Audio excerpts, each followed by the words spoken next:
Hello and welcome to the Declassified Cheatcodes podcast, your weekly source for gaming news and random bullshit. I'm your host, Josiah. And I'm Hillhouse. And we're here to give you what you came for. Exactly. Give them what the games and the news about them, and just basically us bullshitting them about random stuff. We got what you need. Yeah. Sorry. Yeah, we'll just give you a little taste of it. What did we talk about last week about the games? I remember you said you were playing Little Nightmares. Yeah, so I was playing Little Nightmares and American Fugitive. Yeah. Yeah, but and I'm actually still playing American Fugitive. I still enjoy that game. It's a good game. Are you going to stream it anymore? Because yes. I would like to see where it goes. Yes, I am actually. I'm going to stream a little bit of that tonight. I was planning on doing that. I want to play the ones that, I seem to be getting more of a response from people wanting to watch the ones that people don't normally play, because you're not going to see thousands of viewers watching, right? These things. You're seeing these guys, they want something different, something new. They're tired of the same old, same old. I mean, it's what you got to do. I mean, you find your niche. Yeah. Yeah, and I'm liking these independent games, these free-to-play games. There's a lot to be said for what's going on out there right now. True. There was a game that you told me about last week, and I was slow to the train. It's called Dauntless. Yes. I know last week we could have talked about it, but the only thing I would have been able to say about it was that I heard that. Well, it's not fake news. This is real news. It was the first game to launch completely cross-platform. Yes. Like, it didn't slowly move into it like Rocket League or Fortnite. It launched with complete crossplay. So yeah. And there were some issues too with the servers at the beginning, and I think that's what the problem was, because you had people from PlayStation, people from Xbox, and people from PC all playing together, and I think that really bogged down their system. They didn't. I don't think they foresaw how big of a draw this was going to be. Right, just because of the crossplay and the fact that it's free, there's automatically a pretty big player base. Absolutely.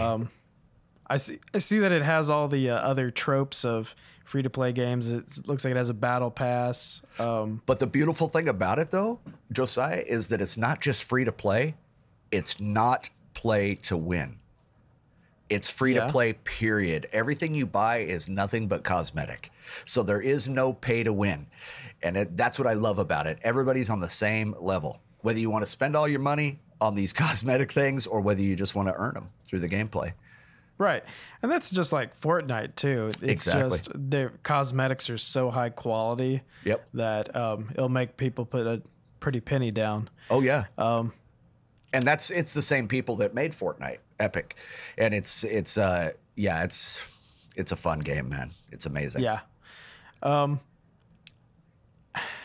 don't know yet how I feel about the art style. I've just played a couple of raids or whatever they call them. Hunts, yes. Hunts. I don't know if I'm really going to like it too much. Right now I like it because it's just different and it's just playing something else. Yeah. But it feels like Destiny mashed with Monster Hunter World. And exactly. And essentially it is Monster Hunter Light. Basically, if you took all the complexity, all the major, the things that I felt that weighed me down in Monster Hunter, I don't feel that way with Dauntless. It's very user-friendly, easy to get into, and basically all you're doing, there's no story. All you're doing is going out, you're a slayer, you're going after monsters called behemoths, and that's it. You go hunting. And that's really all you're doing. You're not doing all these other side quests or anything, because all the quests you're given involve hunting. It involves slaying these behemoths. So it's extremely simple.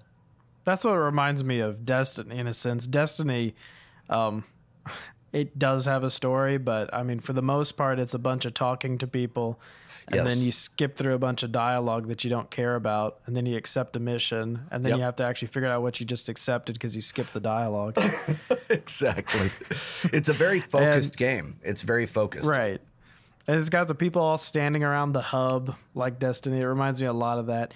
And the main thing that I'm going to have trouble getting past is I'm not going to, like, it's a free game. I can't complain about the visualization, but I feel like it's obviously not at the level of the games I just compared it to, visually speaking. Like, it's not just a Monster Hunter World Lite. It's like you took Monster Hunter World and then took 3 digits off the budget, and then you released it with in-game purchases, you know? Yeah. But the nice thing about it, though, is it doesn't make you suffer for not purchasing anything in game, for not doing any of the microtransactions. It doesn't make your gear or anything less, because as you play, you progress in your mastery rank, and like with each weapon. Okay, there's 5 different weapons, or is there 6? I don't know. I've only seen one weapon. I've literally played probably 15 minutes. Yeah, I believe it's. I believe there are 5 different weapons, and you could progress in each one as you use it.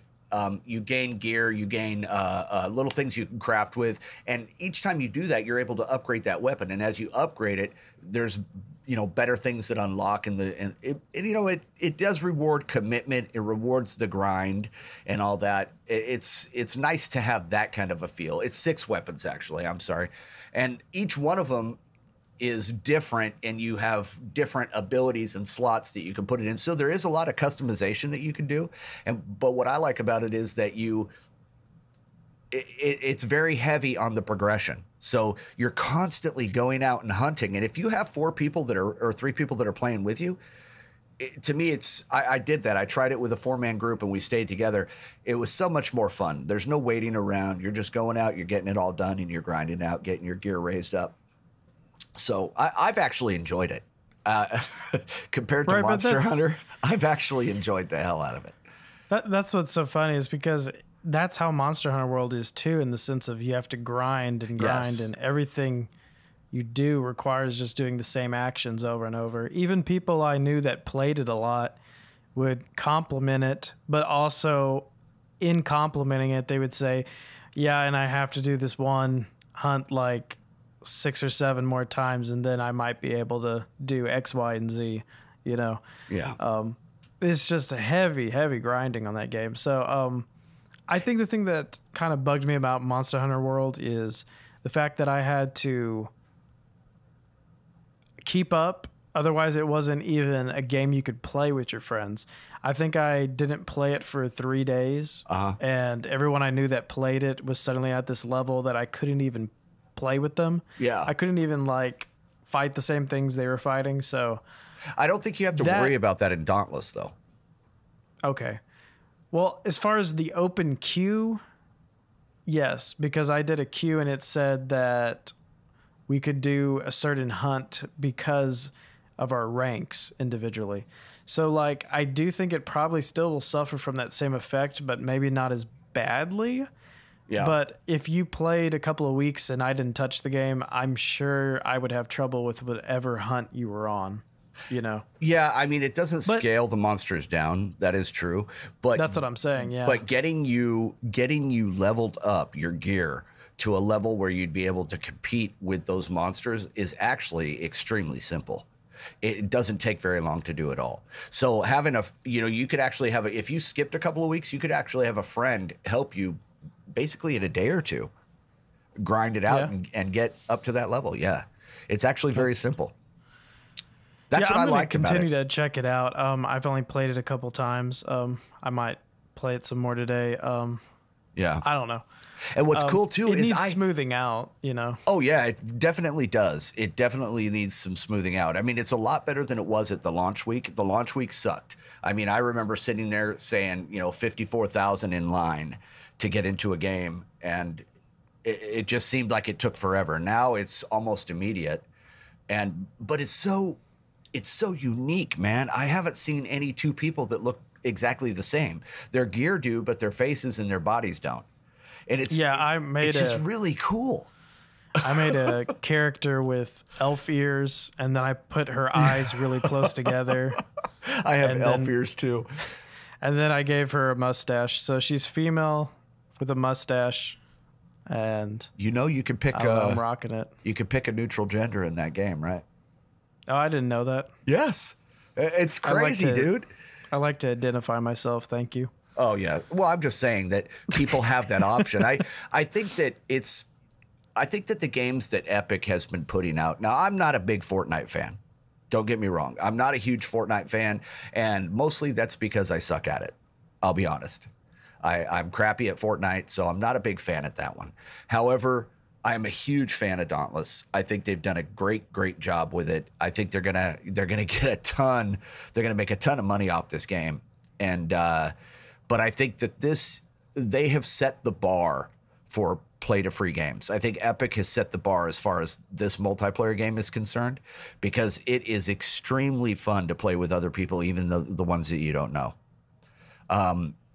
I haven't hit a lot of toxicity in it yet, but yeah, see, I haven't played with an open mic, but I saw it has that push notification where if you're playing by yourself, it'll say, "Do you want to unmute your mic?" Yes. Yeah.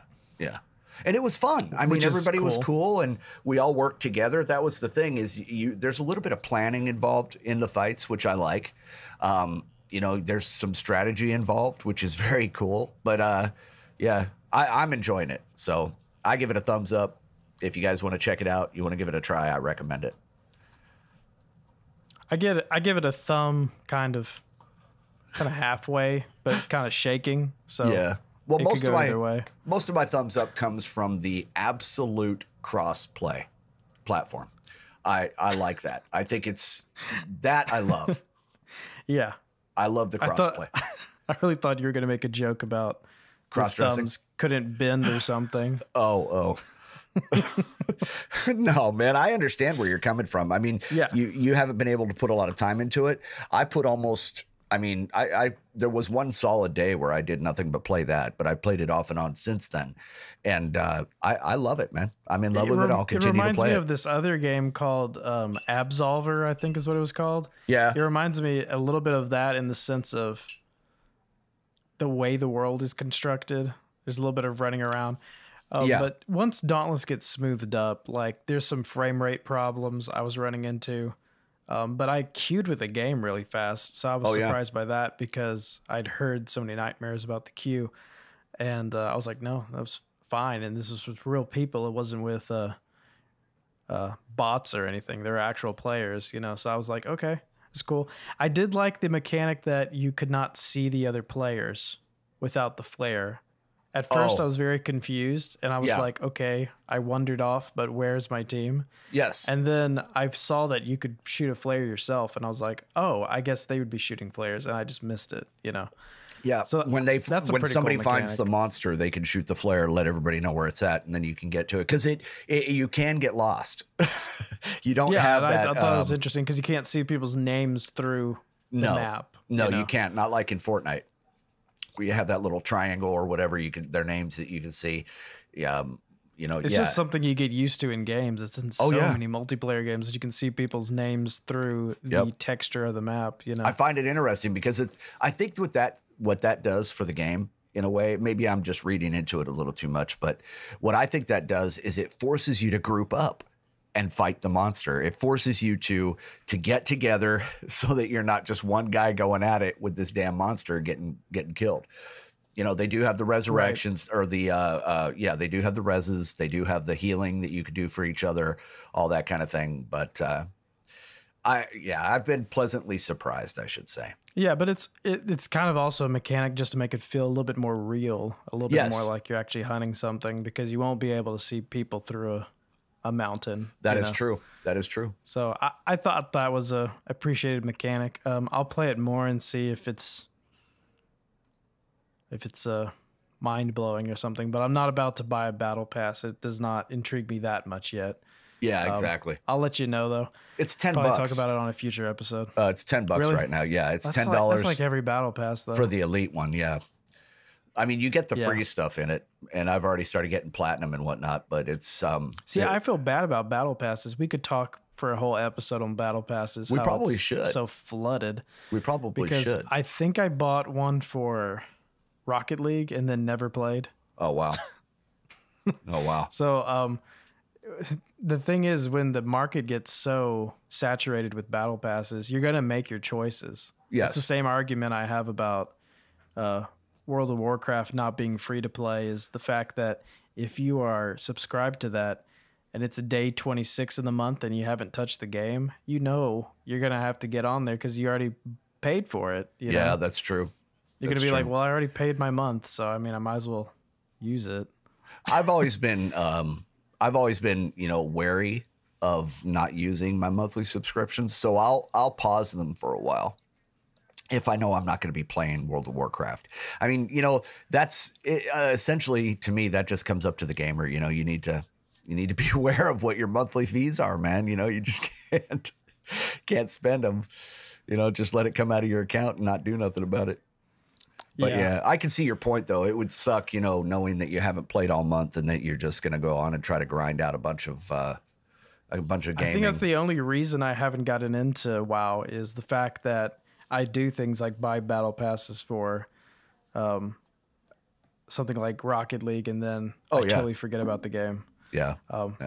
I can proudly say that I've only ever done that once. If I was to buy a battle pass actually right now, and I'm not a big proponent of buying battle passes. I just don't feel like spending the money. But if I was going to do it, I would do it for Dauntless. I honestly would. I would do it for at least a season just to see, how far it got and how it felt after that. And if it didn't feel it, then hey, I saved my next $10. I don't buy another one. But I would. I think this season, I think I might too, just to see what kind of cool skins and gear that I get. Yeah, then there's Apex that has like the hardest battle pass. It is so slow. Yes, it is. My gosh. It is a grind. That is a grind. Apex's battle pass is like something you pay for to be rewarded for making your entire life Apex Legends. Exactly. That's how World of Warcraft used to be, That's man. Crazy. Yeah, it should be. It should be free. Yeah. You're right. You're absolutely right. Was there any other games you wanted to talk about? Oh, yeah, there's another one that I've been playing. I haven't gotten into it a whole lot, but I have enjoyed it so far. I want to see where it goes, but it's called Splitgate. It's another free-to-play game, and it's very reminiscent of kind of like a Halo. It's all arena gaming. I believe it's 4-man teams, and it's basically you kill each other. It's team death matches, and you have I remember this game. Yeah, you have portals. I forgot that's what it was called. It used to be called Wormhole Wars a while back. See, I don't remember that name either. But now it's called I remember what it looks like. Yeah, and the cool thing about it is you can set up an entrance and an exit portal. You can see through these portals if you're not using them. Your enemy cannot see through your portals. So basically, you set up these portals, your enemy stands in front of it, you can see him, you can shoot him. However, you could also shoot your enemies through portals you can't see through. It's really cool. It's a little confusing at times when you're trying to figure out where the hell to go, and you just jumped through a portal and it shot you up in the air, and next thing you know, you're shot in the face. But it's very fast paced, a lot of action. The weapons are cool. I've been having a lot of fun with it. It's not really my taste or my cup of tea, but I am still going to give it I'm going to give it a good few weeks of playing to see if it's something that I can get into. It's a first-person shooter, but it definitely reminds me of Halo. It's a definite Halo pull-off. Yeah, I just saw an article that said while you're waiting for the next Halo. Yeah. It really looks like it's just Halo meets Portal. It really is very much like that. And it kind of has some. The arenas remind me of Rocket League. Yeah, it's got that futuristic neon vibe. Yeah. But what's cool is you could be falling down into a floor and you throw a portal and it shoots you back, an exit portal, and it shoots you back to your entrance portal. And it's you can save yourself and do that, or you can set it up to where you go through one portal and jump out next to a weapon that is hard to reach, but it's up there. I mean, there's very tactical moves to this game. You just have to know the maps, and I imagine it would take some time to learn. But I'm surprised Valve didn't try to come at them for copyright infringement, but I mean, you really can't. You can't really. I mean, it's a lot. It's the same, but it's very different. It's different enough. Yes. And the controls are extremely easy. Just thinking off the top of my head, I've got 4 buttons that I have to push besides WASD, and that's it. And the jump spacebar. So playing on PC, you know, on my keyboard, all I'm using is WASD and the spacebar to jump. I've got the other 4 buttons, which would be Q, E, F, and G, wired into my mouse, and that's it. It's very simple. It's not that hard of a game to figure out. It's just got a very steep learning curve.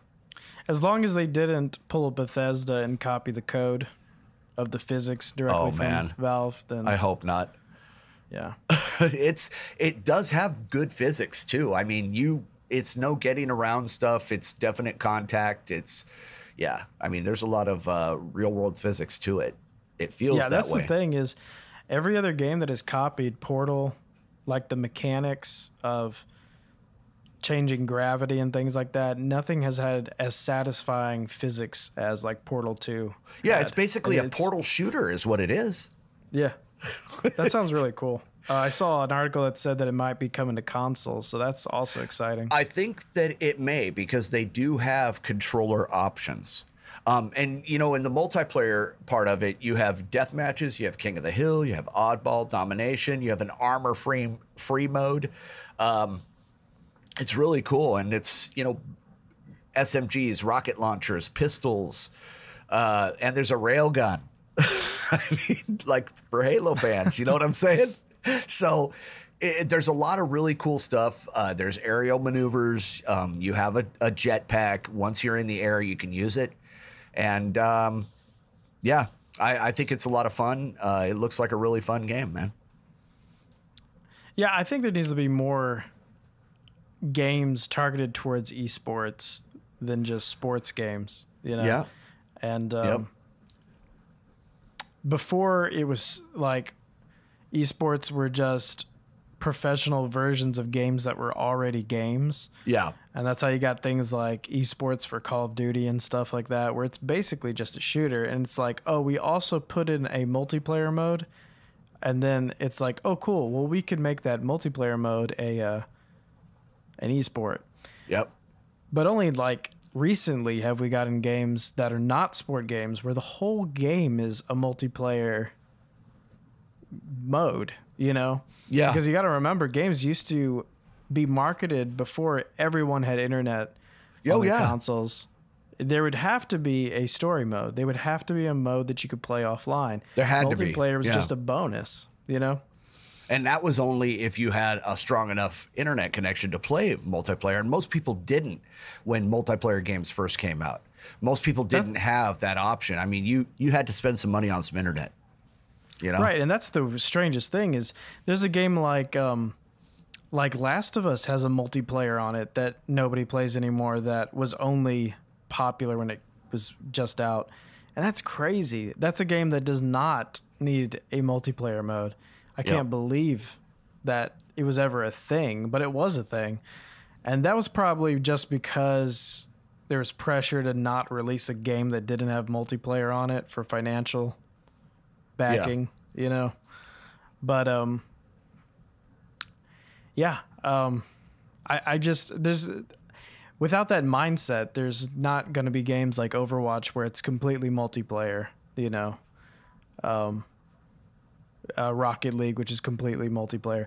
That whole genre, it cannot get big enough as of right now. There's not a ridiculous amount of games in that genre. So more power to them. I would like more games like that is all I'm trying to say. You know? Oh, so would I. I agree with you 100%. I agree with it. I mean, you know, and that's one of the things that I was worried about too, is because people have been getting away from these arena type of shooter games. They haven't been doing them anymore. However, with like what you said to go back on that is that this is an E-League type of game. This is something that people would enjoy watching professional players play. I mean, I would. And, you know, one of the that's what it feels like to me. It feels like a major league type of game where this game takes some serious skill, and it's very it's very hype when you're in the game too, because there's scoreboards, there's names flashing up of so and so killed so and so, kind of like in Apex with the banners. And that's what I'm saying. I feel like they are manufacturing games now with the idea of, if we target the esport league, they will come. You know, if you build it, they will come type thing. If you make a game built for esports, people will play it, and then people will be competitive, you know? Yeah. Yeah. So I think that's an angle that they're going at, because that's why Apex does that. It wants you to have that I could be ninja feeling while you're playing the game. That's why they put those banners up. It's all to make your ego start going up, you know? Yeah. Because you want your name to be remembered when, there's millions of people that play it, you know? Yeah. Yeah, that's true, man. One of the good things about, though, this game so far, and this is something that I read online, and I went and looked it up, and they're actually very on their forums, when people comment and they mention a sort of a bug or something that should be fixed, 1047 Games is actually really quick to respond to it and to get it fixed. They do a lot of surveys too with people who play. I'm actually waiting for my first survey and to let them know a couple of things that I thought were quirky in the game. Maybe it's supposed to be part of it, maybe it's not, but it's really not worth mentioning here because it didn't really affect my gameplay that much. I just could see it being a pain in the ass down the road. But they're very into what their community says. So they're very concerned with it, and they want to make sure that they get everything addressed as quickly as possible. So I commend them on that, because a lot of these other games that come out take months and months before they figure out how they're going to fix something. These guys are on top of it from the get-go. And I think it's going to make it a very popular game. I think it's going to become something that's going to be an esports game. Yeah. But that's just the whole new mentality of post-Fortnite, post-Overwatch. And Overwatch wasn't the best at addressing things quickly. They've never really been great at that. True. But Fortnite will do live patches and stuff. Like, they are very quick at receiving reports and stuff. Yeah. There's this whole new mentality of, if you have a large multiplayer game, you must maintain that audience, you know? So if you are not treating them like, they're your guest, you have to cater to them so quickly, Yeah, exactly. Yeah, exactly. I just think things like Apex is doing that too with their whole anti-cheat thing. That is trying to maintain their loyal players that are giving them money. Yeah. But see, Apex, though, I think Apex focuses more of their time on the anti-cheat thing. Respawn, they focus on that more than they focus on the bug issues. They did it first. I mean, I have to say Apex is pretty clean now, but it's definitely still got some work. There's definitely some stuff that could happen to it, with server crashes and so forth, getting kicked out of the game. I guess most of the thing about Apex not having many bugs is they probably just threw it on an existing engine that they already had from Titanfall, That's because that was a clean game on launch. Yeah, like, it had some issues with finding games, but it was magnificent. Well, the issue I kept having was really impressive. The only issue I kept having that I'm really having issues with still on Apex is, when you're in the middle of a game and you get disconnected from the servers, and I noticed in the forums there's still a lot of people that are having that problem, even though it has gotten better. So I'm not putting Apex down. Don't get me wrong. I think Respawn's done a great job as far as stopping people from cheating and as far as launching a great game.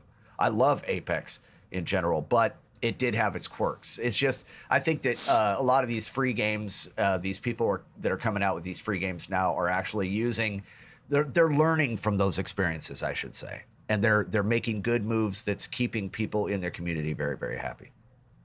Yeah, definitely. We could keep talking about esports and all. Is that it for our recap of games we played this week? Because I didn't play any new games this week. I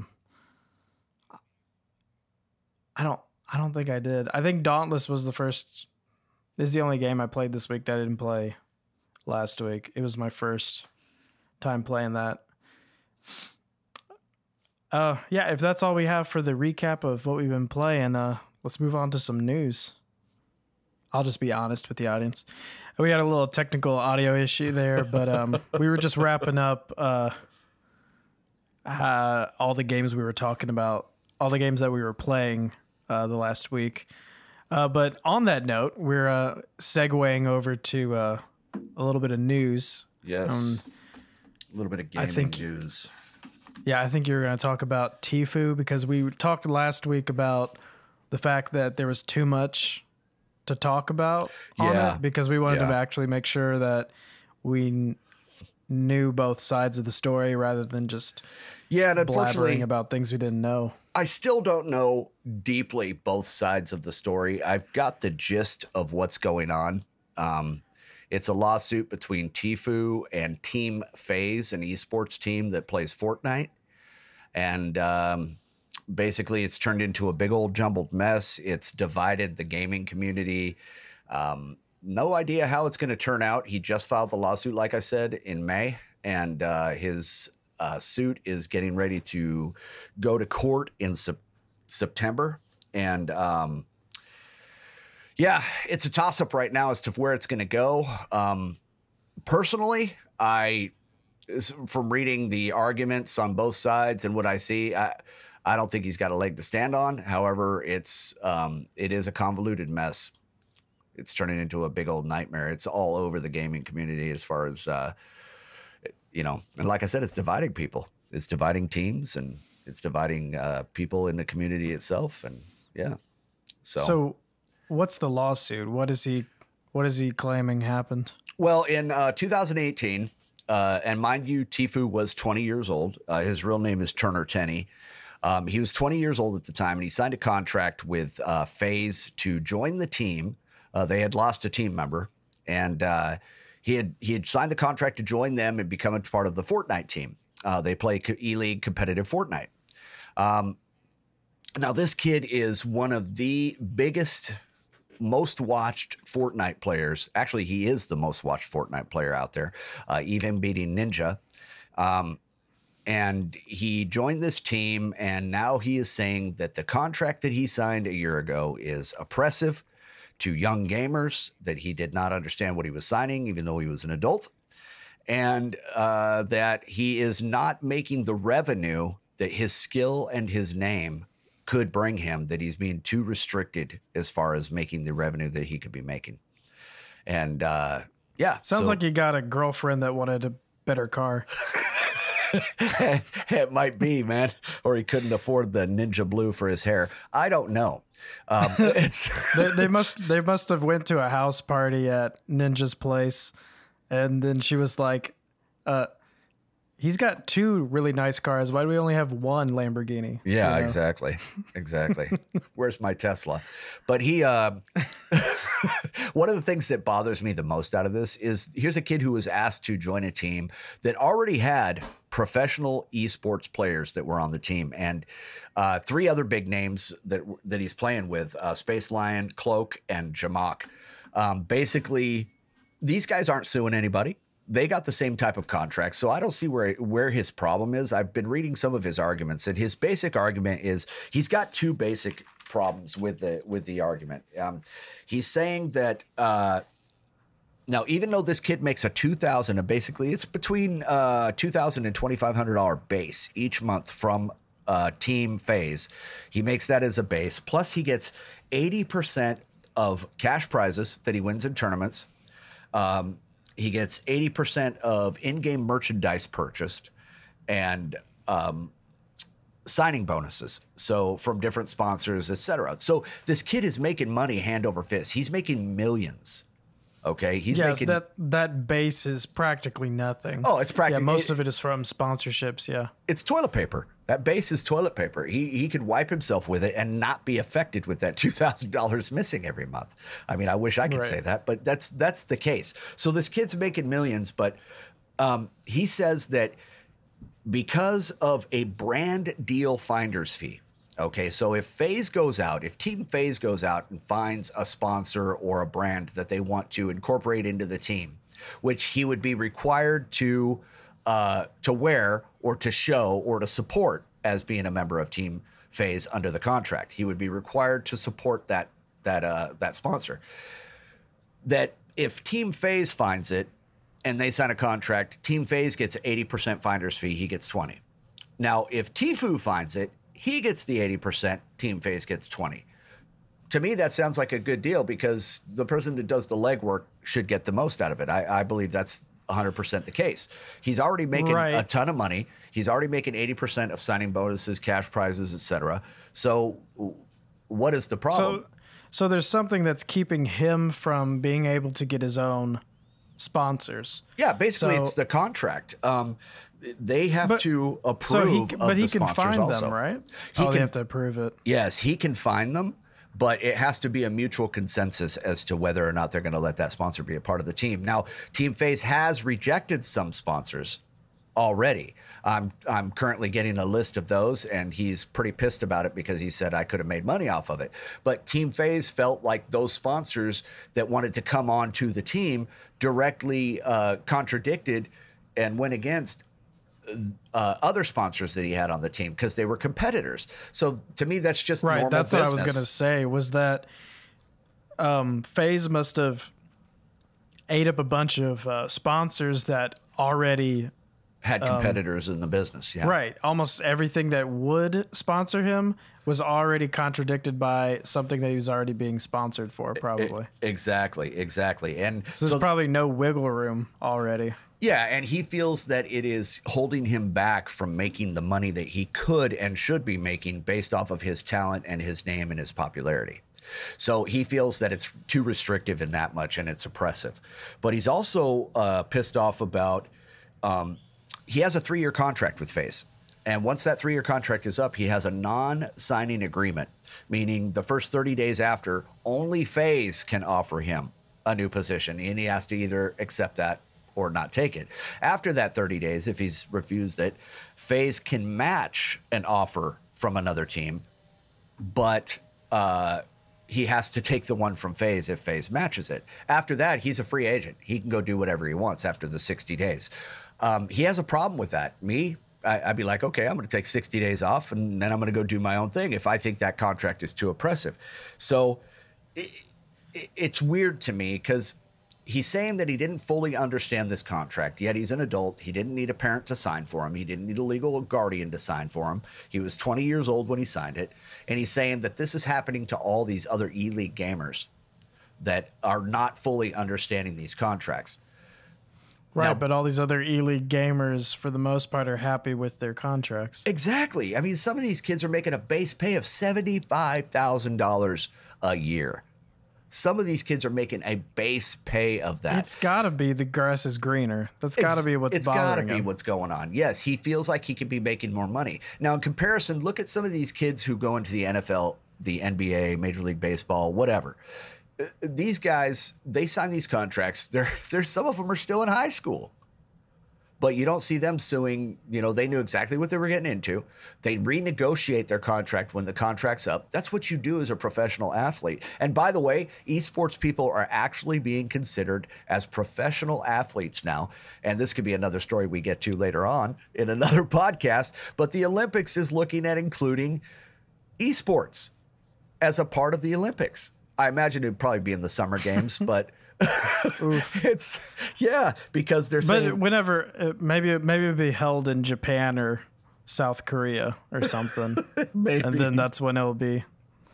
Because I mean, it would have to be a nation that knew that they would sweep every category to include it. Yeah, and basically, you're right. And it would have to be China or Japan or South Korea. It'd have to be one of those nations. Yeah, China and Japan would get the gold again. Every year. And that's not, I'm not saying anything rude about them. I'm just saying they're that good over there.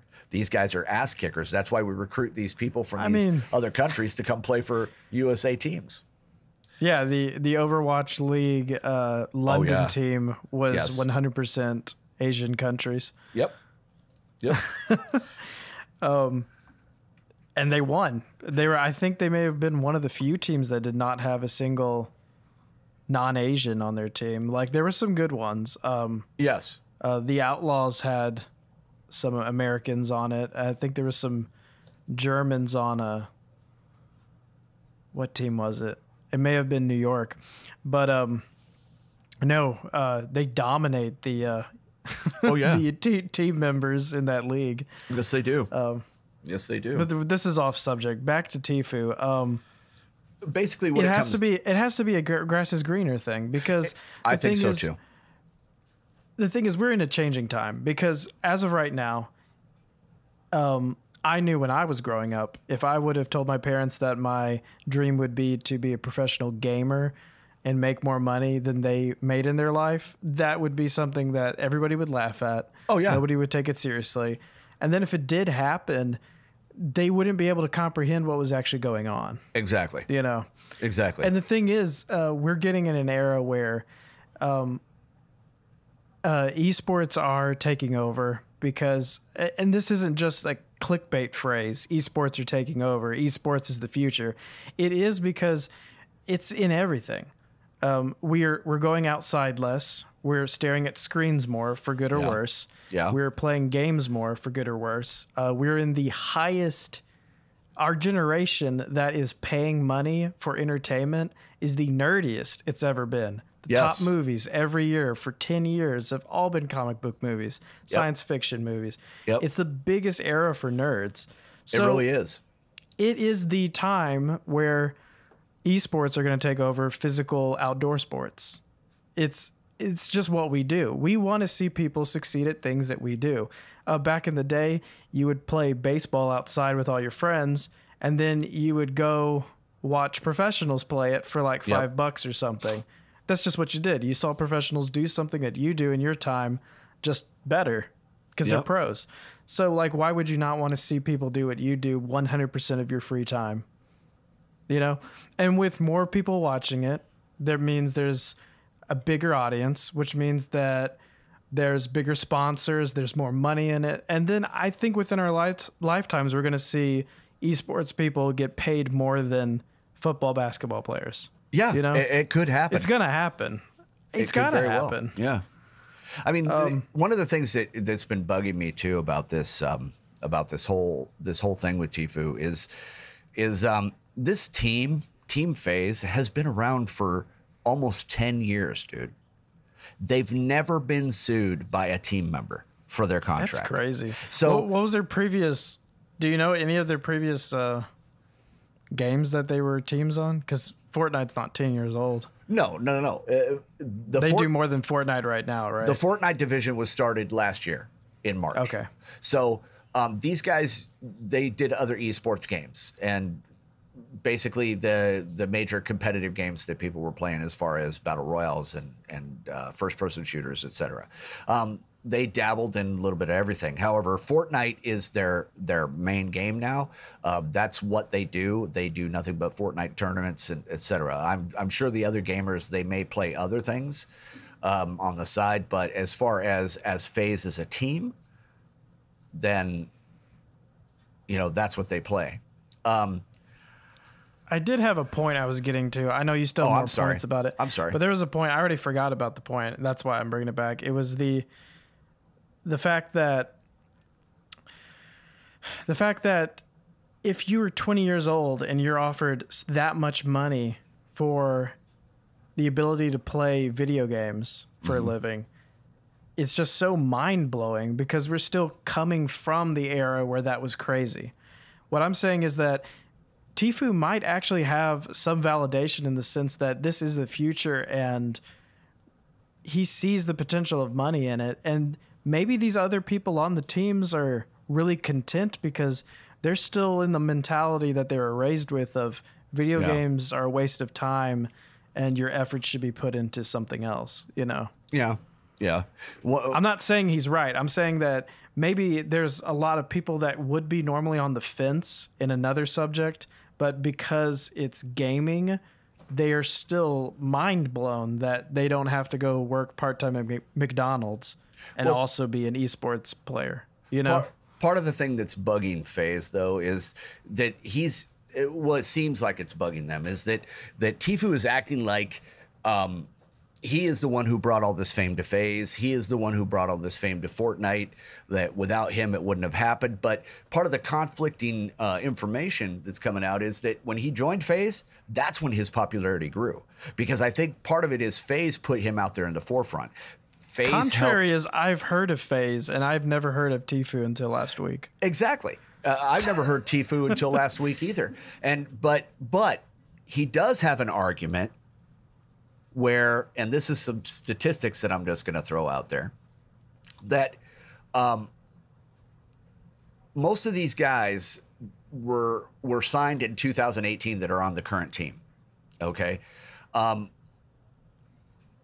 One guy has managed to record 10 million hours watched on Twitch since he joined the FaZe clan. TFUE, Holy crap. TFUE has posted more than 20 million hours in the past 2 months alone. So he does have an argument there saying, hey, you know, he's what he's doing basically is he's saying that he is not giving the ability to use his name to make the money that he can make. He feels like, like you said, it's the grass is greener thing. He feels like he's being held back. He feels like have you read anything that said that their contracts are all equal? Yes, not? They are actually equal. They get the same contract. So that's what his problem probably is then. They get the same contract. However, in prize money alone, since February of last year, he has racked up around 522K.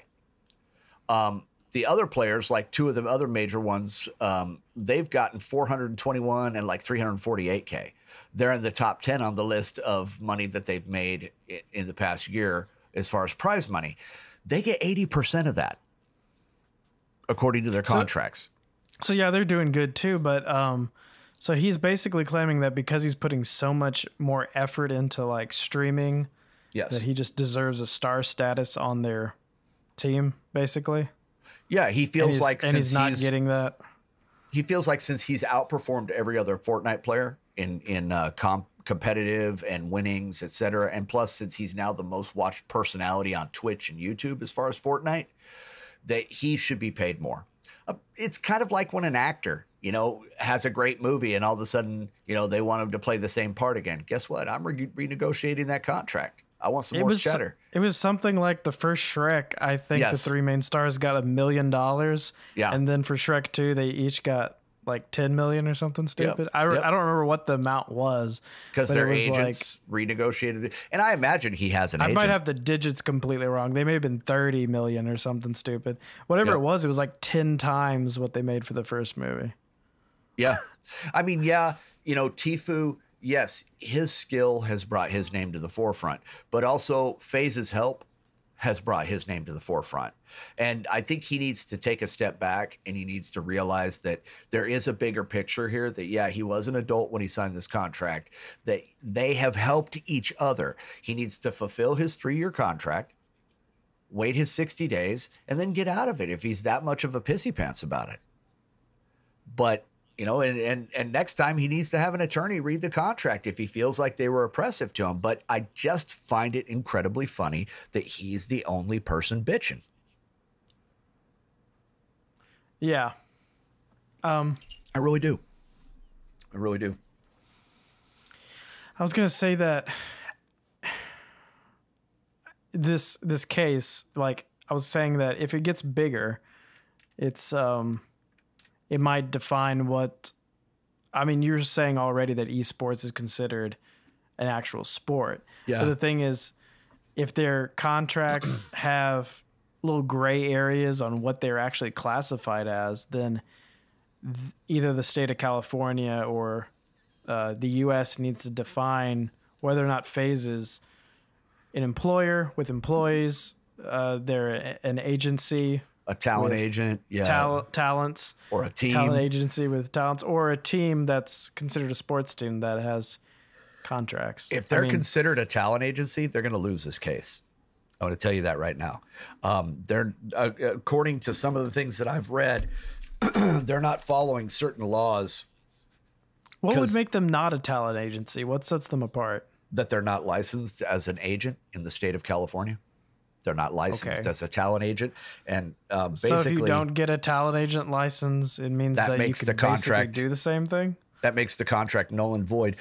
No, if you're... Is there a practice that they do they say that's like totally different? Yes. Yeah. They say that they're managing...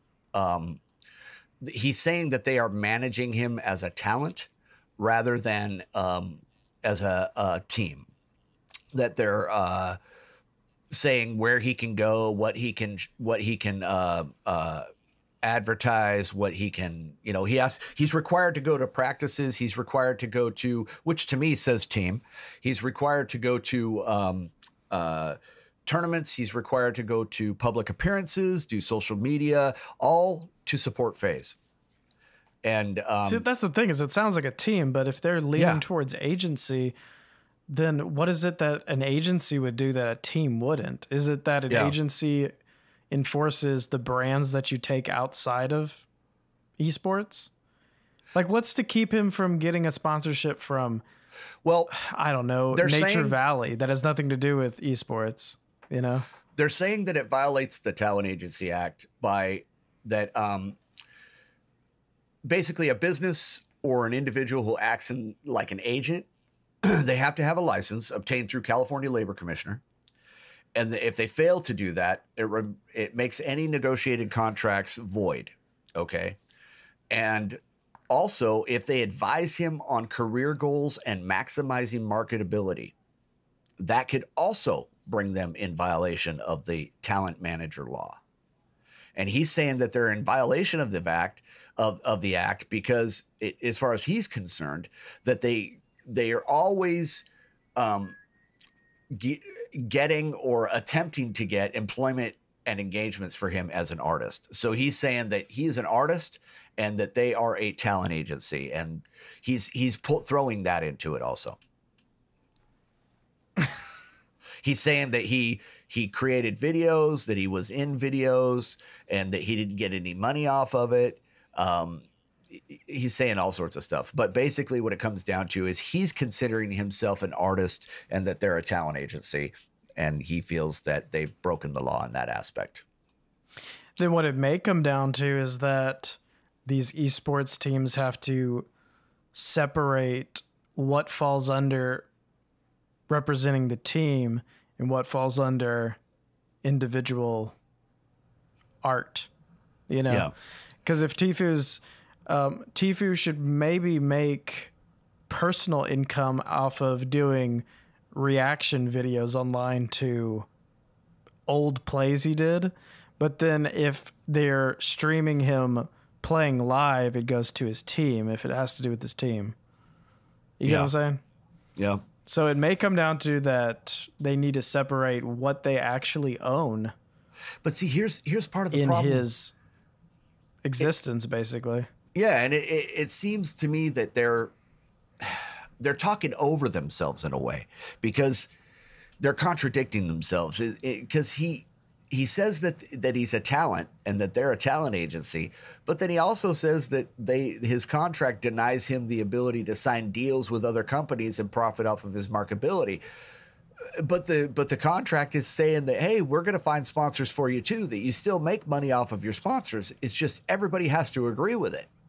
He's just pissed off that they're not agreeing with the sponsors that he wants. But part of FaZe's argument is that it's a major competitor to the sponsors they already have, which would be a conflict of interest.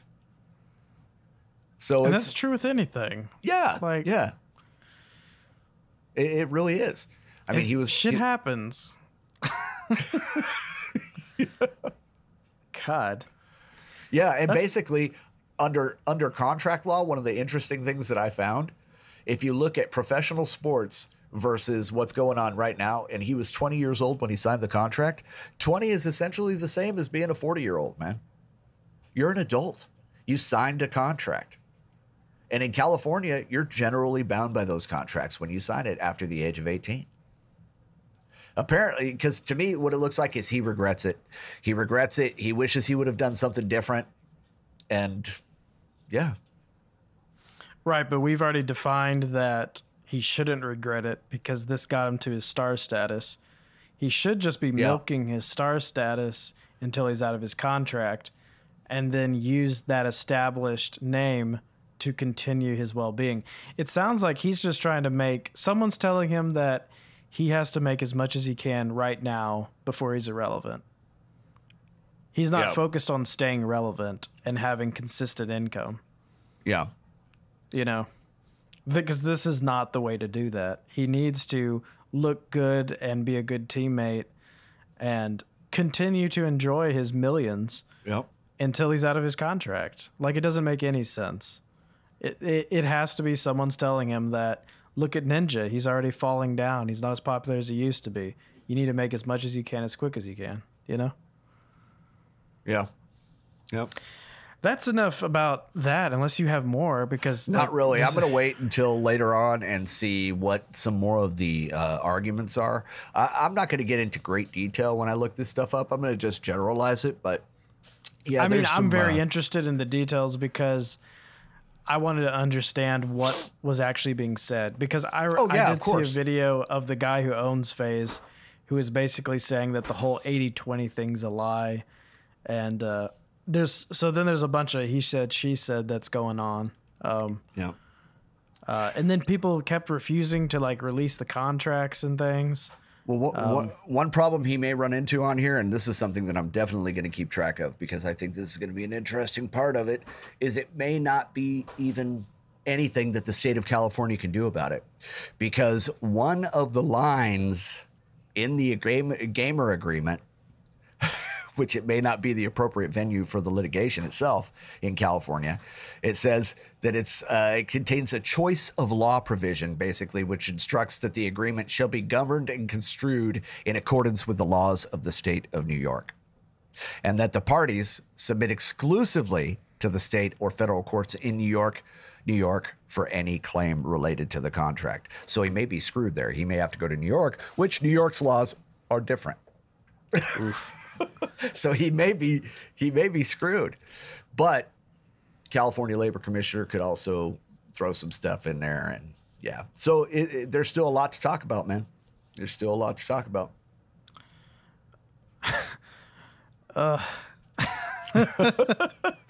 But I don't care. The thing is, it is news, and it's kind of spicy, and it's all that, but it's like, yeah, come on, man, just get your shit together. What I'm probably going to do is I'll probably follow the story, and then later on down the road, right before the trial, I'll probably get deeper into what exactly they're saying under their arguments on either side. What is unfolded in the next 3 months. Exactly. and then once the case takes underway, I will be your in-court reporter, bringing you the facts as they happen daily. Yeah, you'll be doing the hand-drawn sketches, but you'll be describing them. Yes, yes. Did TFUE do it? Did he not? They found the knife in his car, more at 11. Did the glove fit? Yes. If it don't fit, you must have quit. Oof. Anyway, there was another subject that I didn't get to talk to you about last week, and it's this THQ Nordic. Yes. Has been in the news because they've been rumoring and talking and hyping people up about how many intellectual properties they have and how many games they're working on. There was one place that they said that they had over 200 IPs, which is insane. And this could be very broad. This could be saying that they have multiple intellectual properties within one property. So maybe it's not as big as they're trying to make it sound, that they've acquired that. And if you don't know anything about why they've been in the news, it's because THQ and Nordic over the last few years have been receiving tons of funding by their shareholders to go out and get more IPs and to get more software developers and basically just build the company up. And all that money seems to be going into grabbing up other existing properties rather than actually developing anything, because it doesn't make any sense. They announced that they're in development of 80 different game titles. Oh, wow. which is insane. That's a lot. Yeah, that's a lot of games. And they said 48 of them have been unannounced. Now, the thing that I've been running around trying to figure out, and maybe someone can comment on like a link to where the announced games are, but 48 out of 80 unannounced requires that at least 32 are announced. And I can't find that many. I've found about 5 to 10. But apparently there's 32 games that have been announced that they're working on. Huh. But the thing is, they don't have that many studios. It's like they don't understand how studios work, maybe. Yeah. Yeah. That's a lot of titles, man. Yeah, because they recently acquired Coffee Stain and Deep Silver and I forget the other companies. There was one that they got back as old as 2016. And it had that Twisted Sisters game on it. I forget the name of that publisher, but they've got some, like, the biggest title that anyone knows by them is the Darksiders series, but they're just collecting all these smaller companies and they're getting all hyped up for E3. Maybe we'll get some announcements of some of the stuff they're working on, but the thing is 80 titles is so much. I can't help but believe that number 78 and number 60 are like, we have a concept art of this character and we're thinking about what he possibly could do in the world of whatever, you know? Yeah. Or are they a bunch of maybe small app style mobile games? That's what I also was reading. A lot of people are like, maybe they're going heavy into mobile games. Yeah, but it could even very well be. That's still a lot of games. Yeah. Because if it is mobile games, it's a lot cheaper overhead. It's a lot quicker turnaround. Stuff like that. Yeah. For mobile games is like easy. But and in the world of ripoffs, it's extremely simple to do too. Yes.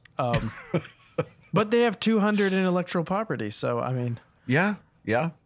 They shouldn't be ripping off anything. That's true. It could just be revamps. It could just be rehashes of things they already have. There's a lot of companies doing that now too. Right. But 80 titles is a lot. Existing. Maybe the 32 unannounced are all just games you've heard of that they own, and they're just puzzle games for your phone. Could be. But they said in development though, so that would the question is how broad are they talking about development? That's true. Because if it is like we had coffee and we mentioned that it'd be cool to make a 4th of this franchise, is that development, you know? Yeah, exactly. But yeah, I didn't even really think it was much of a news story. I saw it last week and I was just like, okay, cool. They're just like making ridiculous statements. And then I heard a lot of news sources talking about it being ridiculous. And I was like, oh, I guess I better mention it. Because it just is ridiculous. 80 titles in development is such a large number. Now, THQ. And it just sounds. Mm-hmm. No, go ahead. No, I was done talking. I was just saying, it just sounds like they don't know. It sounds like they don't know how smart the people that hear that statement are and how they'll read that as you have about 6 developers. Let me see who they own. They're Go not ahead and run. say what you're saying. They're not run by that CEO you were telling me about last week, where she had no clue that another company was already. No. That's because that would make sense. That was Ouya. That would make sense. Yes. No, but THQ, aren't they that? They're not the. Aren't they like a? Don't they do audio stuff? No, but they used to be known as just THQ. Nordic was a separate company, and they ended up merging. You know, I'm probably thinking of something stupid, dude. Never mind. You might be thinking of AKG. No, I'm thinking of JVC. No, they KFC? used to the T whatever thing that used to show up the sound thing on the screen. Oh, THX. Yes. I'm thinking of theater surround sound, man. Oh my god. Gosh, I haven't heard about THX in forever. I'm a big fat dummy. No, you're fine. Most of the companies that they own are based in Germany, Finland, Sweden. Oh, wow. They've got 4 in Sweden, and then they have 4 in Germany, 1 in Finland, and then 1 in Phoenix, Arizona. Oh, wow, man. So, I mean, The companies it says that they own are Black Forest Games, Bugbear Entertainment, Experiment 101, Foxglove, Grimlore, Handy Games. Handy Games sounds like... That's an app company. That sounds like an app company. Oh, yeah. Mirage Game, Pieces Interactive. Piranha yes. Bytes is one of the bigger ones that they got recently. It's all They got that one into, just in May. It's all coming And then into Rainbow... view. Then Rainbow Studios is the one from Phoenix. So they have a decent amount of... It's doable. The 80 titles is doable.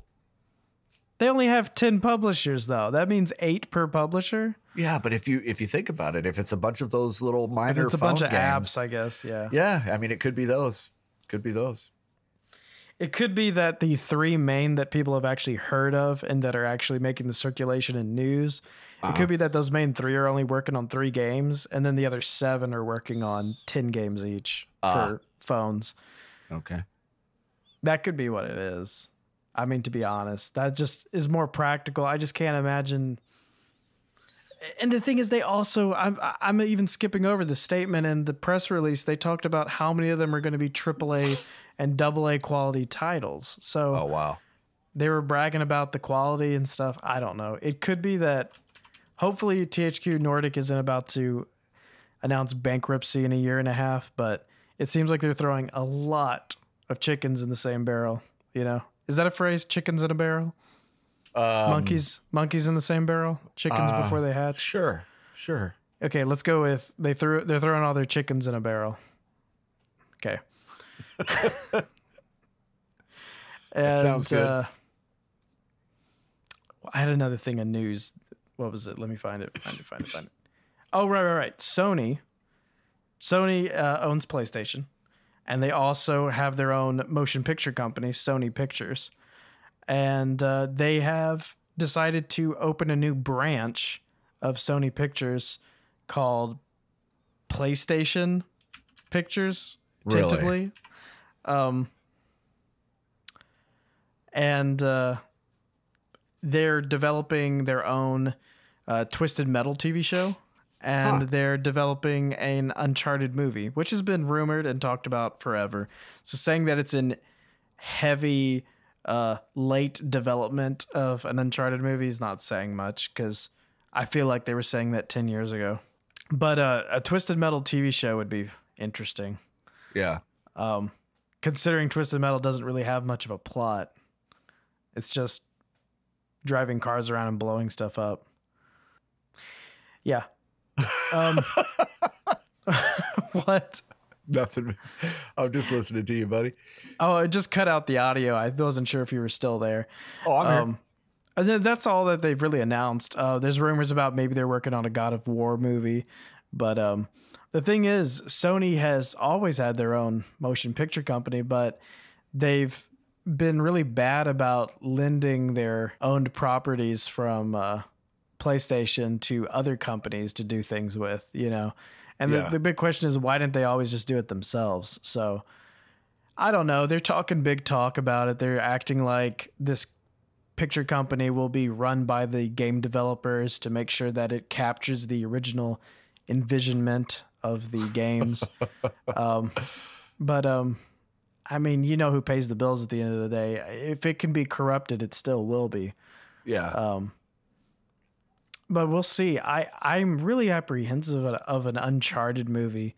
The character's so good in the games, and that's because they're able to set the character apart from Indiana Jones because they can animate him. Yeah. If you just hire any actor to play Nathan Drake from the Uncharted series, it will not look exactly like Nathan Drake. And then guess what? It also doesn't look exactly like Indiana Jones, but that's immediately what people are going to think it is. So the question is, how do you develop an Uncharted movie and make it not just look like the third attempt at making that type of franchise? You know, because it was Indiana Jones and then Tomb Raider's female Indiana Jones, and then Uncharted is what? Male Indiana Jones 2.0? I don't know.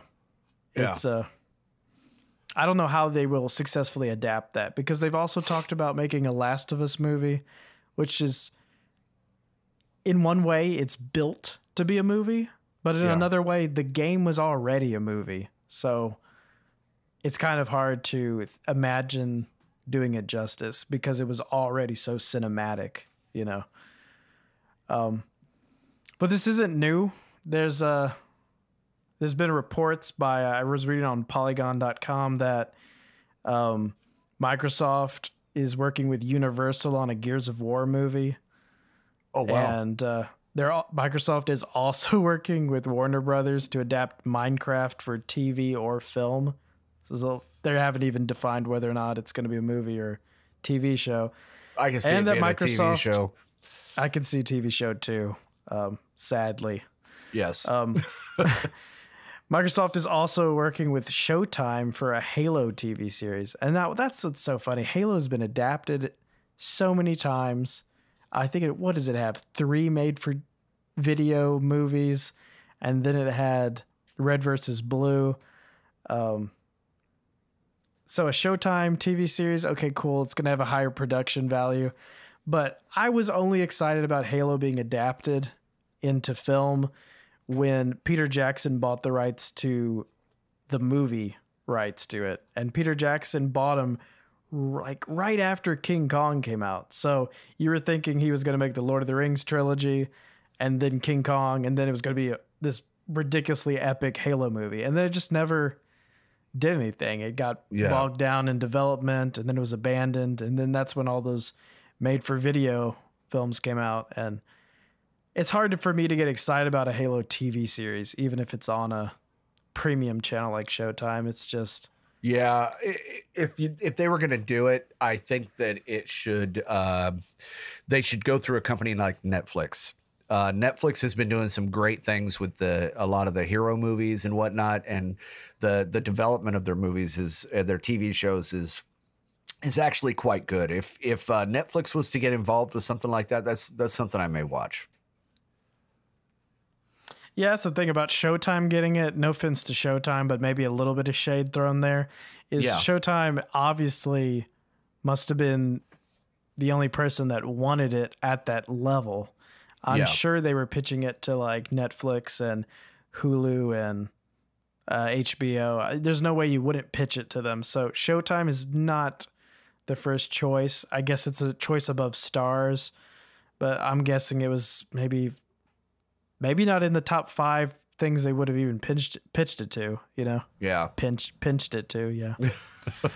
But yeah, we're not even talking about that. I was just talking about the fact that Sony has a new division of their film division, and they're working on PlayStation stuff. So for good or bad, it may be short-lived, but they have a dedicated studio now for PlayStation adaptations to TV and film. And they may as well take advantage of the tidal wave that's been caused by the Marvel and the DC movies. I mean, like you said earlier, over the last 10 years, it's been, the decade of the nerd, where we have seen the movies that we've wanted to see. The games have come out that we've wanted to come out, that they're making leap and bounds in the gaming industry as far as free to play and no more pay to win, that kind of thing. They're making leaps and bounds in the anti-cheat. They're making leaps and bounds in the development of these movies that are coming out that are, instant classics. I mean, look at the Avengers series. I mean, everybody loves those movies and the spinoffs from them with Spider-Man and Iron Man and Thor. I mean, people want it. They want to see it. They want the sci-fi. They want the action. They want the adventure. And I think that they may as well go ahead and jump on that bandwagon. Was that in the first time we recorded that? I'm not sure if I actually ended up saying that speech. What's that? I think it might have been in the first recording. Me talking about the era of the nerds. That was earlier, but it was a while back. Yeah, I mean, it was just a little bit ago. But yeah, I'm not sure if I ended up keeping that though, because I was talking about it during the TFUE. Oh, okay. Yeah, I think it was in the second one. Okay, cool. I sure hope so. Yes, it was. We're talking about our glitch, ladies and gentlemen. There's a glitch. There was a glitch. I caused it. It was my fault. I didn't want to talk too much about this because we talked about it last week. But I just wanted to also mention, if you listened to last week's episode, we talked about the fact that George R. R. Martin is working with From Software on a video game that's going to be announced at E3. Yeah. And presumably announced at E3. And it's going to be probably like Dark Souls. That's just what people are speculating. And I just wanted to talk a little bit on something I didn't really touch on, is the fact that I don't know if you know much about George R. R. Martin, but is he being misguided in how much he's stretching himself out? There's all these, it's almost a meme, the fact that he's never going to finish his Game of Thrones book series, but he has 2 more books to write still. Yeah. Yeah. He still has 2 books to write. The show already finished. Well, So the show surpassed the books, and he was making episodes of a show to a book that hadn't even been finished writing. well, that might be part of it too. He could actually have the manuscripts already done. I mean, a lot of those authors have books that are sitting in a safe that they, you know, just take out from time to time and redo it or send it off to the publisher. He could already have them done, or he could have already known what it is that he wanted to discuss in the book or make the books about. And those television shows, the seasons, that's what it came from. It could be that he's already got it done, but at the same time, working with a software publisher, as far as making a game for Game of Thrones, he's already got the material. What he would have to do is just, you know, give it a yes or a no or a thumbs up. So it could give him the time that he needs to go ahead and write those books. I'm just playing devil's advocate. It's crazy because he's working on so much, and everyone's like, okay, I guess when he finishes the TV series, he'll get back to his books. And the thing is, maybe he's got a taste of the good life. Maybe he realizes that there's way more money in film and television than there is in books. And he's like, do I really want to sit at home and write a book? Him and TFUE got together. Or do I want to together. work on this stuff that is like really lucrative? Him and TFUE got together and they decided they got shitty contracts. And so yes.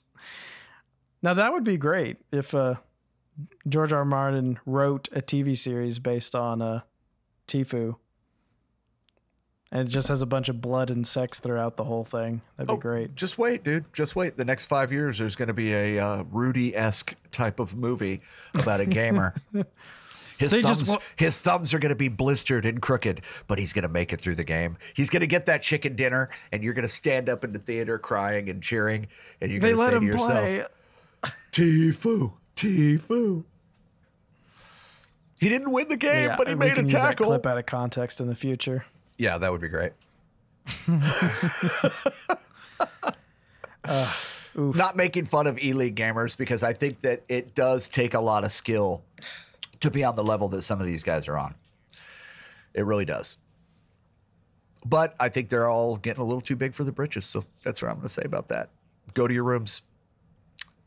We have to make fun of people that are better than us. That's what makes us feel better about ourselves. That's what makes us America. Yeah. Oh, I'm going to get so much hate for that. Nah. I ain't worried about it. Got to be us, baby. You good. Got to be us. So what else is on the radar there, my friend? I was feeling like I still had something to say about Martin, but I guess not. I guess that's it. He's just doing too much. You think he's spreading himself too thin? I honestly don't know. It's just I don't know. It's just ridiculous to think that he's just never going to finish it, you know? Yeah. That would be a shame. That would be a shame. There was a book series. It was a manga series, a Canadian manga series, basically, which is kind of funny. It was like a comic book format, the Scott Pilgrim versus the World series. Love Scott Pilgrim, man. Love some Scott Pilgrim. Great movie. Okay. Yeah, it was a really good movie, but they actually filmed 2 endings to the movie because the 6th and final book wasn't out yet, and it was coming out right before the movie came out. So that he was working on the movie with the filmmakers while he was writing the last book, and they didn't quite know how he was going to end the books. So they made 2 endings. That way they could flip a switch when the movie came out. And it's crazy. The second ending, if you've read the books, the second ending makes no sense because you're like, there's no way that he would have ended it like this. But in a sense, you're like, maybe, but the book would have had to be different. Yeah. Because the whole book would have to be dedicated to making that ending make sense. Because there's just more in the books than there is in the movie.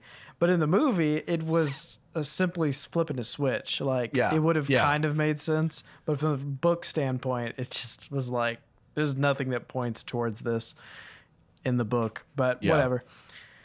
Anyway, that reminds me of that. I'm sorry, I had a point. The point I was getting at was that when he comes out with these last 2 books, they could have nothing to do with the last seasons of the TV show, which are going to piss all the fans off that only like Game of Thrones because of the TV series. And then there's going to be these fans of the books that were like, you should have read the books and waited for them to come out because that's the real story, you know? Yeah. But he could very well change how the last seasons of the show are interpreted. You know, there's whole characters in the books that are not in the show, but knowing him, he'll probably do that. He'll probably change major things that happen in the books, you know? Yeah. I could see that. But, you know, something tells me that he filmed it just as he wrote it and it's ready to go. I don't know, because he made huge changes. I'm trying to think of an example, but there's spoilers and stuff. But he changed something that happened to a character in the show after he'd already written it a different way in the book. And when people asked him about it, he said, oh, well, it's just a different interpretation. It's art, you know, like you can change how it is. So if he's willing to do that, then I know those last 2 books are going to be nothing like the show. Yeah, that's true. But I also heard that there were a lot of people that were pissed off about the last season of Game of Thrones and that they want it refilmed. Yeah, and HBO said, write your own damn show. Exactly. So what, you know, I mean, the books that he may or may not have written or will write could be exactly what the fans want. Yeah, that's crazy. It would be funny if he actually ends up writing the books differently near the end, just because he knows of the reaction that the show got. It would be. But it's an appropriate reaction to a show like that. It's always blindsided people. It's always caught people off guard. So I don't know what they wanted. Like, something that dissatisfies you is the whole show. It's always flipping things on its head. Yep. So I don't understand why they expected anything else, you know? Yeah, it's kind of Sopranos-esque, you know, how they ended theirs. Yeah, that pissed a lot of people off, man. All they did was fade to black in a restaurant scene. It didn't explain shit. It left people wanting more, and it was like, no, wait a minute. No, that's not how you end things. That's not how you do that. So it could be that people were pissed off about it, or that they still are pissed off about it, but when they read his books, they could end up being very happy. I don't know. Right. I mean, everything will be explained more, so I mean, you can imagine that they'll like it more. I hope it'll be explained. Okay. Last things to talk about is rumors about E3. We're really close, probably like a week away. Yeah. About a week, so next week is going to be crazy. It's going to be all about E3. I'm going to be watching as much of the E3 online as I possibly can. You know it's going to be broadcast, so yeah, it'll be everywhere. Hell yeah. Anyway, Microsoft has a few rumors. There's some leaked information that they're going to talk about Halo Infinite, which is like a huge duh. Because, of course, they're going to talk about Halo Infinite. And the other one is they're going to talk about Gears 5, which is another huge duh. This isn't a leak, but whatever. The only one that is supposedly a leak, but is just rumors, because it's not confirmed, is there may be talk about another Fable game, which a lot of people are excited about. That would be very, very cool. Yes, indeed. They're talking about, is it going to be Fable 4? Is it going to be a remake of the first Fable? Is it going to be Blizzard all over again and it's going to be Fable Mobile?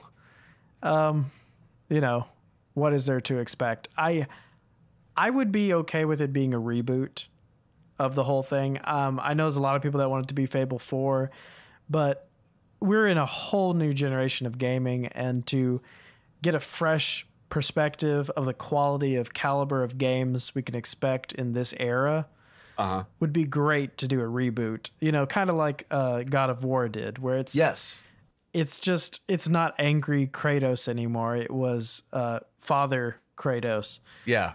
And to have a reboot of Fable would be really interesting. I'm sure everybody would actually love the finished product, even if they really want Fable 4. You know? I loved Fable, man. I loved playing Fable. It was so much fun, and it was actually a little. I considered it a little bit ahead of its time, man. It was just a cool, fun game to play. Yeah, a lot of people said that. Not just that it was cool and fun, but a lot of people thought it was its own thing, and it was really ahead of the curve. And then everyone was confused by why development for the fourth part just kept spiraling out, just kept falling through. I mean, we've been hearing about rumors of Fable 4 for over 10 years. You know? Oh yeah, absolutely. What was Fable 3 like to on? think 360? I think so. I believe it was. I think it was Xbox 360 era. Well, didn't they also have it on PC though? Yeah, they did, but I'm saying as far as I remember playing it on generations PC. of consoles. Yeah. It was visually beautiful. It was an entertaining game. I loved it. I loved it. I'm thinking about replaying them just so that maybe that positive energy will cause us to get another Fable game.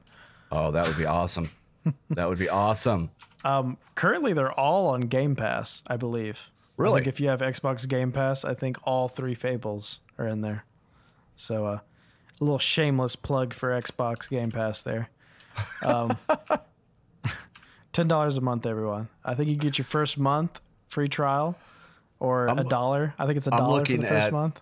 I'm looking on Twitch, or I'm sorry, on Steam, and the Fable Anniversary. Is that the first one? It's all of them basically, fully remastered. It's the anniversary issue, the original game, all new heroic difficulty, all sorts of stuff, and it is currently $34.99. Oh, I was $5 off. I was thinking $29. That's not bad. 34. That's not bad at all, actually. And, you know, it's remastered. You don't need a huge video card. It's a GeoForce GTX 260 is all you need, and an Intel Core 2. So, you know, that's recommended. That's not the minimum. That's the recommended. Core 2. Wow. So what we're rocking, you can play it in Ultra, and it's going to look just absolutely stunning because they've done a lot with the light, the shadows, the armor. It looks like a very 4K quality game, and a lot of the reviews about the anniversary issue are very positive. So it's something I might actually get. I might look into that. It would be a lot of fun. Cool. Okay, I wish it was multiplayer, but other than that, you know. Last thing that I have to talk about, I'm not sure if you have more to talk about this episode, but the last thing I was going to suggest was, what do you want to hear announced in E3? Like, what game franchise, like, what are you looking forward to that you have not already heard is going to be there? Like, Fable is just a rumor. Honestly, that's not confirmed. With a new game that's coming out that I recently discovered on Epic. I don't know if they will announce it or if they'll talk anything about it. It's an indie company called Bithell Games, and it's published by Good Shepherd Entertainment, but it's called John Wick Hex: Become the Baba Yaga. And it is really effing cool, man. It's got art concept that is very, very reminiscent of Borderlands. It's basic coloring and just cool. You plan your moves out, John Wick kind of ninja shit, and it just looks like so much fun. I am actually going to pre-purchase it because it's not out yet, but you can get an Epic discount, so that works. They have it on sale right now for $7.99. I've watched all the videos I can find on it, and I want this damn game. I want them to talk about it. I want them to show it. It looks cool as hell. Keanu Reeves is John Wick. Announce the game. And that's Release my it. release the John Wick. I think it's going to be a great game, man. But I hope that they announce some of these indie games like this. I think that a lot of times we get too caught up as a society and them as a company in everything that's popular. Let's talk about some of these independent companies and these independent games, and let's give these guys some love so they can keep developing these great, awesome games that are coming out. That's what I'm looking to do. Anyway, I'm off my soapbox. On to you. Yeah. Back to you, Josiah. I want them to announce an expansion to Overwatch. Oh, yes. That'd be awesome. That would but be I know very Blizzard awesome. doesn't make announcements at E3. They wait for BlizzCon. Yeah, sadly. they do wait for BlizzCon, unfortunately. Oof. One day you and I will go to BlizzCon, my friend. See. That would be fun. The other thing that I would like announced is I want any game that is a Western game, but it has to have mocap with Clint Eastwood. Mocap? Yeah, motion capture. Ah, with Clint Eastwood? Yeah. Oh, dude. I don't think it's likely. Kind of specific, but hey, I can dream. That would be cool, man. That would be cool. Like a Pale Rider game, maybe? Well, it could be an actual Western, but it could also be just him sitting on a front porch yelling at kids. Oh, I'd that would be okay cool. with that. Get off my lawn. Yeah. And then you have to time it right. So it'd be kind of like a rhythm game. Being a Gran Torino driving racist. Yeah. Yeah. And there'd be a kid on a bicycle, and you'd have to time it right so that the kid heard you. So it comes over your peripheral and you have to yell at him. But you get extra points if it's extra racist. So you have to identify their race real quick. So you have like a split second to identify their race, and then you have to time it so that you click the right button. And it'd be pretty cool. Oh my God, dude. That is awful, man. But no, you could sell it as an educational game. This is what not to do. Sure. We have to learn from our mistakes. And better yet, the game has progression, just like the great movie Gran Torino, where you learn to appreciate the kids. So then you are no longer a racist at the end of the game. You know what would be a fun game? So it's a racial progression system, and you up your stats. So you have stats, and I'm trying to segue, ladies and gentlemen. I'm trying my best, but it's just you not cannot happening. segue right now. I'm trying to finish my thought. So you would have stats and progression system, and God. you would get more holy, and by the end you would be judged by Saint Peter, and he'd let you know if you're in heaven or not. So that's how it would be. I can tell you what, it'd be the funnest game to stream, because everybody would be commenting on the live stream, being like, "You're going to hell." Yep, basically. You're going to hell. And you're like, I'm trying not to, okay? Oh my God, dude. That would be hilarious. Segue, sir. I was thinking of what would be a fun game to come out with. And we were talking about Westerns and whatnot, I mean, but I kind of lost track of what I was saying. Oh, I forgot. Yeah, don't worry. I'm going to edit some of this oofness out. Oh, no, it's good, dude. It's good. I mean, to me, it sounds kind of funny. But I was thinking, it'd be cool if they came out with, games that were based on some of these movies and stuff. It'd be a lot of fun.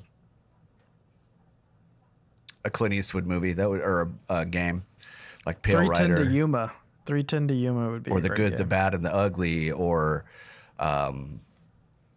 different games like that.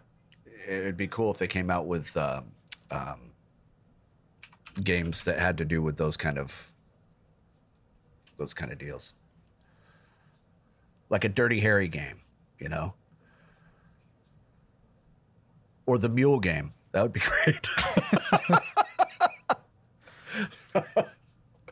Or they should come out with a game based on when when John Wayne played Genghis Khan. Oh, I forget wow. what movie that is. Oh, my God. I bet that was absolutely horrible. If you haven't seen it, it's amazing. He doesn't try at all to not be John Wayne. Oh, really? It's literally just John Wayne as Genghis Khan. What is? Well, Round Eye, I'm gonna have to kill ya after I eat my rice and noodles. If you haven't seen it, you have to see it. It is one of the worst castings. And it's not trying to be funny. That's the funniest part. He's just the big name that brings the people into the theater. He was a huge one, and he had to. Yep. He had to be just Genghis cast. Khan, and it's ridiculous. That's Hollywood, ladies and gentlemen. That's Hollywood. So you got anything else? No, I'm man. gonna have to edit this I don't. ending of this episode of all the dead space because I could it was feel a that you're little bit. tired, bud. Me? Yeah, I'm tired. I'm yawning like every 5 seconds. Oh, no, I'm not yawning or anything, man. I'm wide awake. I'm drinking coffee, bro. I'm just lazy. Oof. But yeah, I mean, that's we've had a pretty good show today. We've talked about a lot of things. I think we're going to have a lot more stuff to talk about, and the information's getting better and sounding better. So I hope everybody's enjoying what they're hearing. Yeah, and I'd really like to thank all of our listeners for sticking with us. You will be rewarded. One day you will be rewarded with a great sounding podcast, one that you can't wait to listen to every time. And I know right now, it's not that you can't wait, but you feel obligated. And I'm glad that you feel obligated to listen to it. And I feel that we're getting less and less cringeworthy every week. We're less and less cringy. So I appreciate you all cringing less and listening more.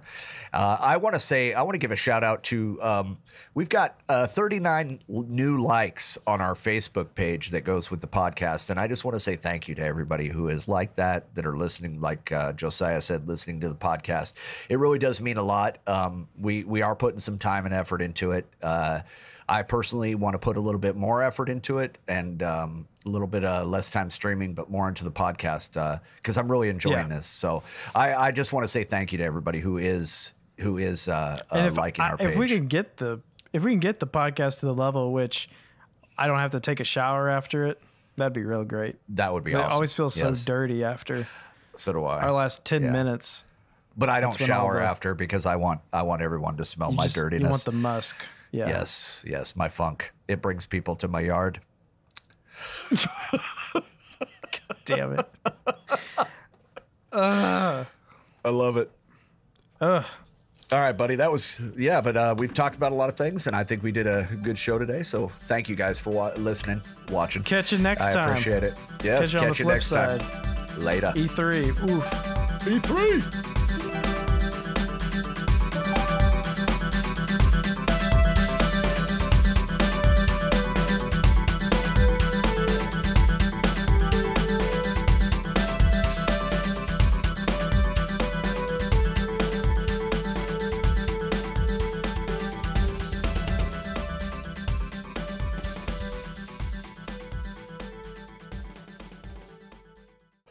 TFUE, TFUE, TFUE, TFUE.